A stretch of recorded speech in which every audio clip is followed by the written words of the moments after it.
Hello everyone! Welcome back sa panibagong food adventure. Nagbabalik tayo dito sa Brasserie on 3 dahil ito na ang pangalawa kong buffet experience dito. Kung napanood ninyo ang una kong vlog, alam ninyo kung gaano ko nagustuhan ang lugar. Kaya ngayon, bumalik ako. Excited akong subukan ang kanilang curry team buffet at ibahagi sa inyo ang panibagong dining experience. At hindi lang dyan nagtatapos ang ating adventure. Pagkatapos ng buffet, pupunta rin tayo sa Sea Lounge para tikman ang 4 nilang cocktails at i-share ang aking honest experience. Kung mahilig kayo sa buffet, masasarap na pagkain at relaxing dining experiences, samahan ninyo ako. Tara, simulan na natin! Pagpasok pa lang sa Brasserie on 3, mapapansin agad ang elegante, malinis, at relaxing na ambience ng restaurant. Maluwag ang dining area at komportable ang pakiramdam. Kaya perfect ito para sa family gatherings, celebration o simpleng food trip. Ang tampok ngayong buffet ay ang kanilang curry team.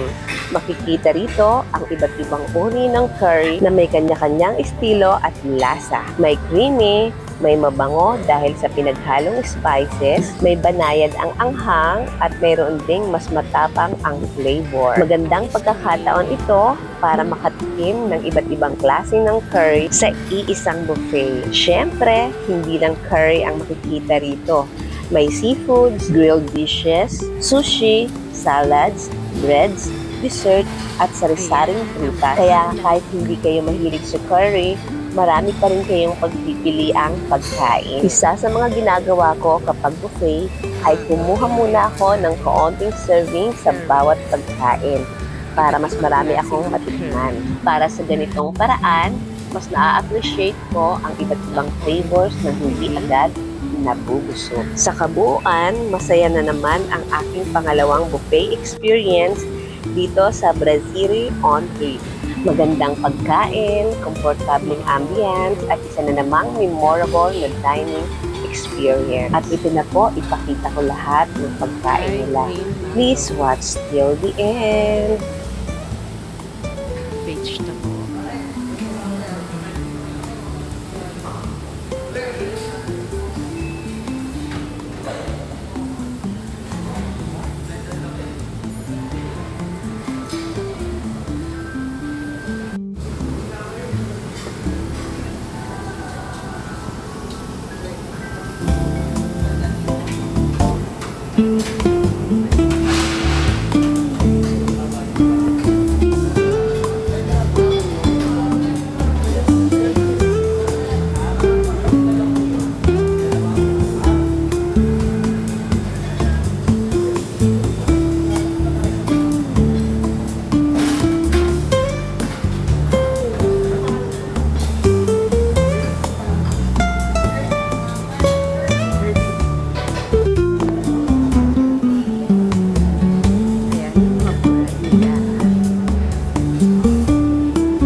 Ito po ang mga nakuha kong pagkain.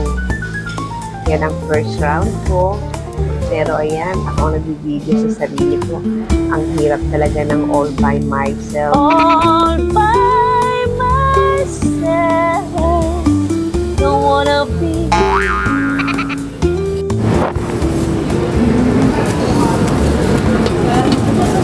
Saffron rice, paneer masala.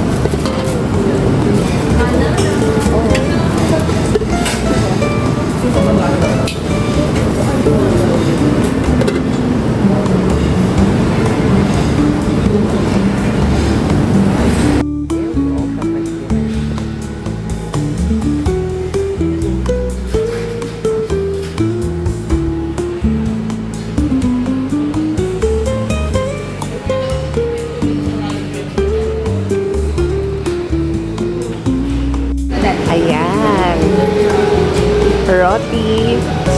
lemon at fruits.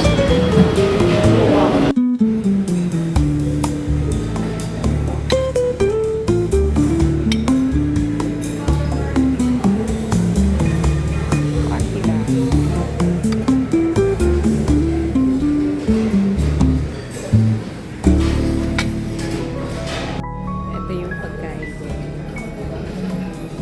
Ito yung pagkain ko.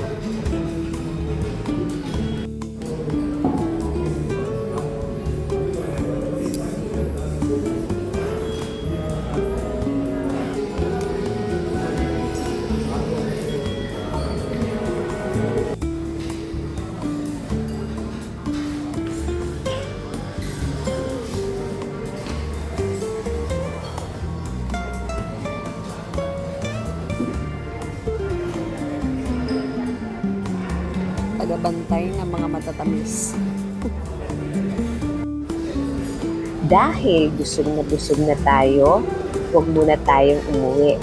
Samahan ninyo akong pumunta sa Sea Lounge para tapusin ang gabi sa isang relaxing cocktail experience. Pagdating sa Sea Lounge, ibang-iba naman ang atmosphere. Tahimik, eleganteng tingnan at napakagandang lugar para mag-relax pagkatapos ng isang masarap na buffet dinner. Ngayong gabi, 4 na cocktails ang natikman ko. Tangerine, Apple of the Eye, Margarita at Tequila Sunrise. Bawat isa ay may sariling kulay, aroma at karakter.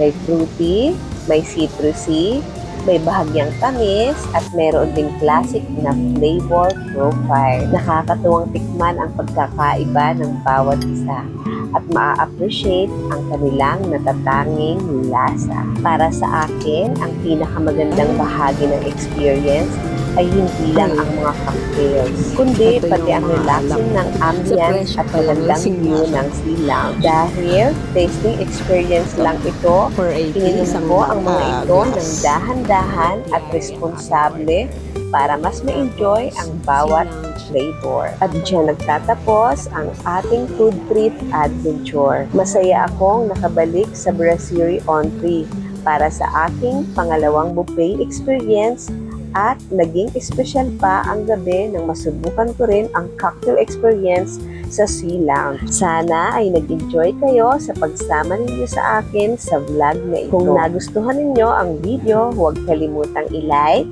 i-share at mag-subscribe para sa mas marami pa nating food trips, adventures at iba pa. Maraming salamat po sa inyong panunood.